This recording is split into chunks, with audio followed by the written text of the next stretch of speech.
ازيكم يا شباب، اخباركم ايه؟ يا ريت تعملوا لايك واشتراك في القناه لو سمحتوا. الف مبروك لمنتخب الارجنتين، الف مبروك لميسي، الف مبروك للشعب القطري والعربي على كاس العالم المتميز الجميل الرائع. صعبت الدنيا على اي حد هينظم كاس عالم بعدكم، صعبت الدنيا على الناس كلها. الف مبروك للمنتخب المغربي. يعني شرفتوني ورفعتوا راسنا.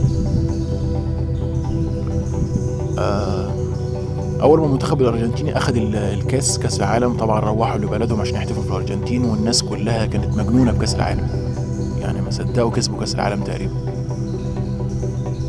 المهم، في اثناء الاحتفالات زي ما انتم شايفين، اتفضلوا بص اتفضلوا، شايفين الجماهير؟ يعني واحد ادي زي ما بيقولوا، واحد هيقابل ميسي، اول واحد هيقابل ميسي، والتاني هينط في اللي نط ده هيقابل مارادونا، يعني هيموت ويقابل مارادونا.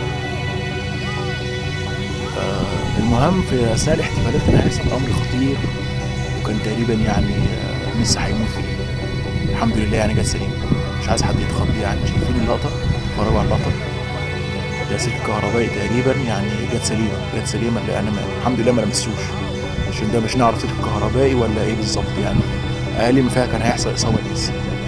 الحمد لله يعني. المهم، في نهايه الفيديو يا ريت تعملوا لايك واشتراك في القناه لو سمحتوا، ويا ريت تتابعونا.